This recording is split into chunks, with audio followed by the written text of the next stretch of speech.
Hello and welcome. Dr. Travis Fox here again. You know, for over 30 years, I've studied the human mind. I've trained thousands in NLP. I've worked with clients in some of their most transformational moments. If there's one thing I've learned, it's this: the mind can't fix the mind. You see, you can't outthink a wound that started in your heart. And that's why we start with what I call the Heartset. I know that sounds woo-woo, but it's not. You see, because before you can change your mindset, well, you've really got to actually feel what's going on in running the show. Enter the MysticPersonas system. It's not just another personal development tool. It is a full spectrum profiling system that helps you uncover your subconscious behaviors, those trauma loops, and of course, those self-limiting beliefs, and those hidden personas, the ones that often lead to your decisions without your permission. And yes, of course, it's simple. Anyone can use it. You don't need 30 years of training. You just need the right tool and the willingness to finally meet yourself fully. So let's not waste another week. Let's get right to it and not be stuck in the same old pattern. We're going to do a live reading right now and see what persona is leading your week ahead. But before we begin, I'd like you to do me a favor. Like, subscribe, and of course, stay with me each week as we do your personalized energetic profile.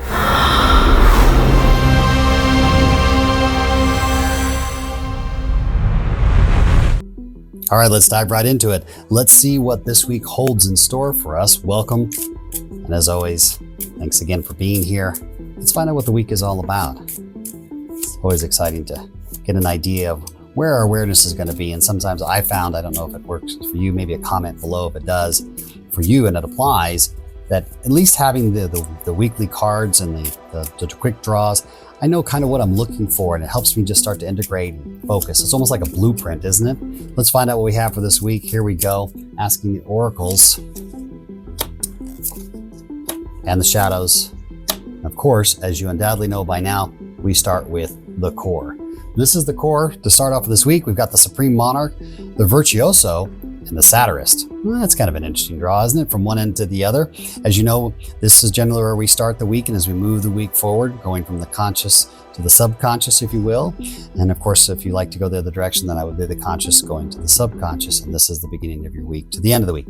However you choose, that's correct. Your journey. Let's start. The Supreme Monarch, first one we get to look at is saying, hey, the Supreme Monarch is this master leadership in you, right? The enlightened visionary. You can see how the light is behind her, and she holds this crystal ball, which is the representation of your intuition, because the Supreme Monarch embodies this unmatched mastery and leadership. Very calm, very centered, very much in control of self, if you will. And I don't mean self-centered, but centered in self, if you will. But remember, even as a Supreme Monarch, you still have to balance authority with humility. How often do we feel like we know something, we get into it with ourselves or with others, and we need to be right? And that's when we really get out of balance between the authority and humility to create, these lasting legacies. Because when we truly are in leadership, you're making impact on people's lives. You're making impact on their families, maybe people around the world that you've never met before. So this is a real good opportunity of, hey, using that beautiful enlightenment, that visionary part of you, the dreaming part of you, that visionary that says, hey, let's go forward, but I want to really work in this thing about leading people without telling them what to do per se. Guiding them is a better way, perhaps let's use that word when it comes to the Supreme Monarch. But remembering that our authority per se is based on the humility to create a legacy, because it is a balance of the two. Dual path dynamics demands that authenticity and humility must be happening in integration and simultaneously. Now let's talk about the Virtuoso who's coming forward. I love the Virtuoso's movement. There's a lot of fluidity here. It is the mystical side and the magical side, and you can see some of that represented in the birds. Some like to call them butterflies. I think they're birds. Someone even emailed us and said, hey, I think that looks more like almost like a mystical fairy. I said, yeah, that's interesting. I could see that point of view. Thanks for bringing that up. But the mystic persona, again, master creator, inspirational, perfectionist.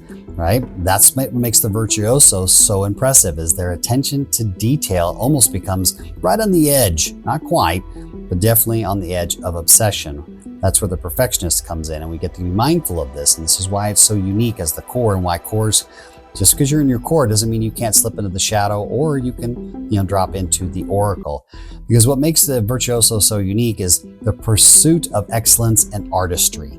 That is the real blend, isn't it? Between the part of the Wismage line is the blend of the intuition and the intellect. Is what I love about the Virtuoso is you see the movement of her, how she's got the energy around her, and everyone's just kind of in this beautiful dance, but she's already written it in this book, and she's reading it because she knows what the notes are, the symphony that she's creating, the vision, the company, the entrepreneurship, however you're applying Virtuoso in your own personal journey. But you get to see the blend of these two. And of course, as always, there has to be the balance of that because that's dual path dynamics demands it. They must balance perfectionism with flexibility. How often? I know this is something that I deal with all the time in my Virtuoso. I can feel my perfectionism. I can feel my need to get it right, that it's got to be perfect. It's got to be exactly the way I feel it, I see it, I hear it inside as I seek to express it. And often I get so rigid in it that if someone gives me an idea, I'm not really listening because I'm so locked in. And guess what? Collaboration begins to kind of wane off. And of course, my innovation does too, because it is the dance, which is what is represented by the other elements on her picture. Is she is guiding the energy, she's putting it together, she is creating this beautiful symphony. But a symphony, as you remember, is a bunch of instruments all playing together and being guided in this beautiful way with beautiful purpose and inspirational perfectionism. And that's where we get to see, you notice both here, we've got master leaders. Sounds like a leadership week is coming up here, wouldn't you say, Seeker? All right, here comes the last one, the satirist. Now, if you've been here with the show before, you know the satirist is a beautiful, creative critic, right? Witty, innovative, right? The satirist uses humor and insight to challenge the norms and provoke change. But as always, we've got to balance with detachment and with constructive engagement, which means often when we get into our satirist and we use satire as a way to communicate, we can come with an edge. We seek to ask in a very almost unconscious way, well, what if? And why does it have to be that way? And well, just because we did it this way doesn't mean it has to be this way, or just because we've always done it in the past doesn't mean that way it has to be in the future. And the satirist is a beautiful way to point that out. And you've seen this in great comics. One of the great comics I think that uses beautiful satire so well, obviously the late, great Robin Williams. I don't know about you, maybe you know a comedian that does use satire that way. Put it in the comment below. I'd love to see who that is and learn about them as well. But for me, I know that the late great Robin Williams was a beautiful satirist who used that intellect and that wit to really say, why? Who says it has to be that way? Now, that's the beautiful thing here is I see, and maybe how you do too here, Seeker, you've got masterful leadership and creation and inspiration going for the core of the week here. It sounds like this week is going to be a great creative experience using your three personas, at least the ones that are here. Obviously, you have many of them. There's 102 in the entire MysticPersonas blueprint system. But this week, you've got definitely some leadership here, and you're going to use that humor even to critique yourself. Let your satirist, let the satire in you talk. Well, that's kind of goofy. That was funny. Well, who says? And this helps the Virtuoso keep flexible. So these two can work really together, allowing your personas to collaborate, and your Supreme Monarch to lead and keep that beautiful intuition and intellect together.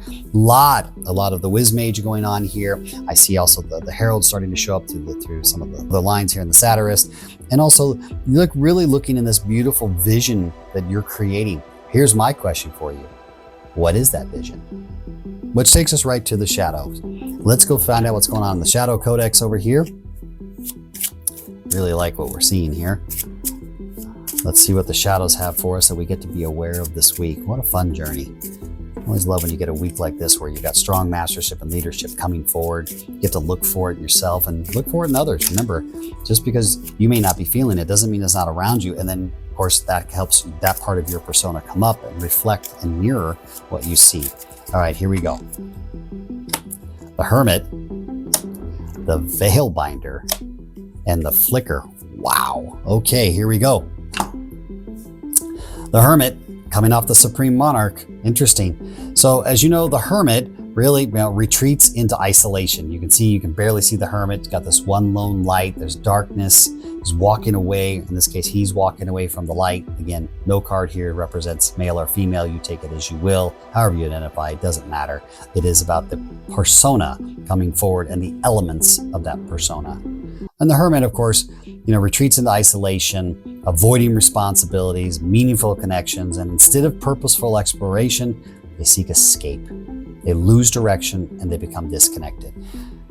So how then do we go from the Supreme Monarch and drop into the Hermit? Well, it's actually quite easy, because as you start to see in the leadership over here, we have mastery and leadership, but you've got to balance authenticity with humility. What happens if we move where we lose our humility, we lose some of our authority balance, if you will, and we're just ruling to rule and powerful to build power, because I said so. Well, because I'm the parent, that's the way it is. If you don't like it, da-da-da-da-da. That's when we go for the Supreme Monarch and we're starting to slip into the Hermit. We're pulling back.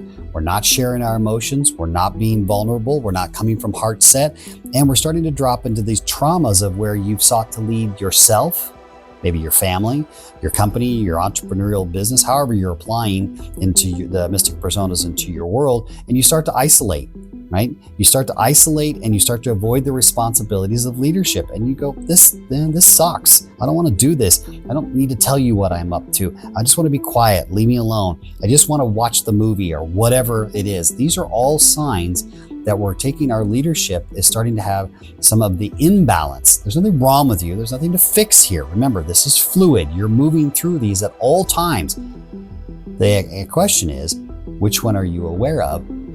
And the journey, of course, is to become aware and integrate all of them. Because as your perfectionist starts to get into the lack of flexibility, that's when you can see the bridge of the Hermit between the Supreme Monarch part of yourself and the Virtuoso part of yourself. And you can start to hermitize, not only just for yourself, but hermitize people away from you, or vice versa. Remember, this goes both ways. You can see leaders starting to get quiet and withdraw, and you can feel it. I know I had an experience recently with one of the clients that I coach privately, that they came to me and I felt the shift from the week prior, and I literally brought up, I said, where did you hermitize this week? And they said, how did you know that? I said, that's what the Mystic Persona Blueprint's all about. And that's why we're here. And it brought up where they were moving away from the responsibilities because they couldn't get it right. They couldn't get their virtuoso's perfectionism to get out of the rigidity and move into the fluidity, which is what's behind her, right? She's showing the fluidity, because if not, that leads us to an opportunity to see, well, maybe the Veilbinder is going to show up in your world, because the Veilbinder is wonderful like the Virtuoso. Fluid, great, uses charm and mystery really to obscure their true intentions, manipulating situations for personal gain, right? And this is where you thrive on the complexity, that strategic, really to build, well, authentic connections, but you've got to balance those two. See, because you thrive in complexity, but you struggle, that's the word I'm looking for, sorry, to struggle in authentic connections. So my perfectionism says, hey, you know what, I'm trying to get this thing right, and I'm doing great, but really Veilbinder and the Hermit have had a conversation down in the subconscious and said, you know what, people aren't going to listen. They're not listening to what I'm saying. They're not intelligent enough to follow it. I already have all the vision over here. I know exactly what I want. I'm just going to charm them. I'm not really going to tell them what I'm up to. And next thing you know, you've got this complex situation, but it's really about just you getting what you want done for yourself and no other. Now, I'm not saying that's a bad thing. If that's how you choose to take your journey, okay. At least you're aware of it. And that's a key thing, because the Veilbinder is really about the charm. I mean, again, you can see the entire thing is, wow, what are those eyes? That's amazing. But you can see nothing of what's going on, because the truth is, those aren't even eyes. The eyes are up here. And that's exactly what the Veilbinder does to ourselves. It gives us that distraction, this mystery of, man, I'm looking right at the light here, but I don't see what's going on around, both internally and externally. And that, of course, leads us to the flicker. Right? Now, if we lead to the flicker, now, if you're not familiar with the flicker, when you first look at the flicker, you go, that's not a shadow. What are you talking about? It actually is. And if you don't believe me, it's right there on the back of the card. And again, remember, on the back of your cards, as you get them, make sure that you look on the back, because it gives you the blueprint to identify and see the techniques that your own personas use to identify how you use them in leadership, the path of insights, the path of whispers. It is not just a card. It has an actual blueprint for you to do it. And that's what makes it so much fun. But also too, how do I integrate this? How do I use it? How do I become more whole again? Well, the flicker struggles with inconsistency, right? Unable to sustain focus or commitment. Some people like to say, well, that's just ADD. No, it's actually your persona in this case. I'm not giving you a medical diagnosis. I'm just saying, hey, let's look inside at our personas, right? They jump from idea to idea, burning bright, believe the moment, and then of course fading into action. How many times, especially in our internet online world, does our flicker persona show up and says, that's it. That's the next idea. That's the great thing. That's what I'm going to do. Sparks, which is what you're seeing her represent right here, creating all this light and all of this movement, only to just spin in circles. Because if you notice, the energy around her is spinning in circles. It's not going in a direction like you see in some of the other personas represented here. This one is moving in a circle, literally just really can't commit to anything. And how often have we started something? You know the most famous one. Come on, Seeker. The most famous one is our New Year's resolution. Oh, I'm going to get in shape, or I'm going to finally get my finances under control. This is the year I'm going to start my entrepreneurial journey. This is the year I become a mystic persona coach, whatever. It doesn't really matter, but we start it and we don't finish. This flicker is about commitment. We really are not committed. We're just looking for the next endorphin pop, the next feel good, to feel like we're doing something, because deep down inside we feel hermitized, which is the other part of us that we haven't looked at. And the flicker says, well, I can go over here and feel good. And guess what? The hermit goes, well, yeah, you'll feel good for a second, but you can see they're both holding lights, right? And they're both going in a direction. It's opposite directions. And the Veilbinder's right in the middle going, you can't see what I'm looking at. You can't see what I'm doing. So we end up fractalizing ourselves, and we start something with excitement, amazing. We're going to create from our Virtuoso side. We're going to lead into this. Got it. We're going to disrupt this because this is what needs to be disrupted in a beautiful, fun way. But reality is our subconscious is coming up and saying, well, we're never really committed. And, I'm going to manipulate this to make a couple of bucks, do a quick cash grab, or whatever it is, however the persona is seeking to apply through you or being represented to you by others around you. And we start to withdraw, go, what's the point? What is it all for? It doesn't matter. It doesn't mean anything. It was just a thing. And you hear these voices inside our head, I should say these thoughts inside our head all the time. And we just kind of blow them off, which is what makes the Shadow Codex so powerful, and the need to be aware and to integrate it. Making sure that as we move through these, we are integrating them. We're not just moving through and ignoring them. Now, I'm not saying you need to get rid of them. I'm not saying that, that there's something wrong. That's not the power of the mystic personas. It is the awareness of, how do I use this and integrate this back in to make these work together so that I'm having all 6 fire simultaneously, or help others do that as well? Isn't that a good question, Seeker? Let's go to the oracles. All right, here we go. This has been a fun week. This is really, really exciting. I think you guys are going to have a fantastic week. I know I am. Again, remember, this applies to us as much as it applies to you. The cards are showing what the cards are showing. That's what the Mystic Persona, the Mystic Council is all about. But let's go. The Stealth Flame, the Oracle of Wisdom, and the Oracle of Truth. Whew. Called to the mat. Here we go. The Stealth Flame. Well, the Stealth Flame blends protection with quiet warmth, guiding others to inspire confidence through steady, intentional support. That's interesting. It reveals the true strength that lies in persistence, trust, and the power of subtle, unwavering guidance. The Stealth Flame. The Stealth Flame really represents, in this week, if I may be so bold to suggest to you, Seeker, really represents the heart. Are we really staying in it? Are we keeping our heart fire warm? Are we really protecting in that quiet warmth of just the internals? You've seen it represented over here in the Oracle of Truth again, and you're starting to see this connection. I know you are, because here we're just wandering around, we're pulling away, we're not really committed. This is committed to what our heart's desires are. And how often do we start to lead? We're leading with heart, and then we drop into the mind and we start to hermitize, or we start to drop into our Veilbinder, where we're not really telling what's going on. The stealth flame is a really beautiful invitation for us to stay centered in our heart. Stay in the Heartset. You've heard that term here before. You're going to hear it again. Keep being mindful of it, because without the Heartset, well, we can never really get the mind to align, but mind can't solve itself, as you know. So this stealth flame is a beautiful invitation to remind us, check in with the heart. Am I really checking in? This is what I want. This is how I feel first, and then align the mind to go with it. And then we can lead from that space where we're getting the intellect and, of course, the intuition together. Now, when you're spending time, the Hermit and the stealth flame can work together, because in the shadows you can see where, when you spend time with yourself, hey, are you actually just isolating and avoiding the responsibilities, looking at it, or are you actually reminding yourself of the stealth flame? That's a beautiful lineup right here. Don't you agree, Seeker? So let's move right in now to the Oracle of Wisdom. Well, I'd always, the great old, what is it, Solomon? Please give me wisdom. I'd rather be wise. I'd rather be wise than wealthy, because wisdom can lead to wealth, as an example. Now, the Oracle of Wisdom illuminates the balance between intellect and compassion. How often do we have our intellect? We know what's going on with ourselves. We know what's going on with someone around us. We know what's going on with our business, but we don't have any compassion for it. We just do it. Sometimes we're just like a blunt instrument come rolling in, as an example. Between those intellect and compassion, we've got to transform knowledge into meaningful action. Everyone says knowledge is power.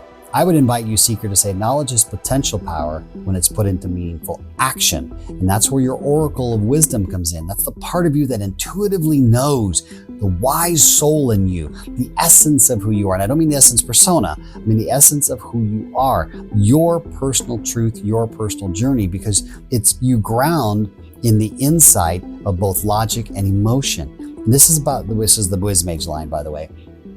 And you're going to guide others into leading with clarity and connection and purpose, because that's what makes it work so perfectly, Virtuoso, doesn't it? Because you're guiding through connection and clarity and purpose, and we know what we're doing, and we have the flexibility. And yes, some of it I'm going to reveal like the big ta-da, but I'm using my Veilbinder in a positive frame in this case, because I've integrated keeping that quiet, using my charm, but the mystery of fun, as opposed to the mystery of for self and hermetization of that. This is a beautiful, where you can take a beautiful triplet right here between these three, that you can take these three and bring your wisdom and your Veilbinder together and integrate to the Virtuoso. And that creates that beautiful perfectionism, right? That inspirational, because the wisdom to know how to inspire and the mystery that creates the great reveal. What a great way to look at that point of view, isn't it?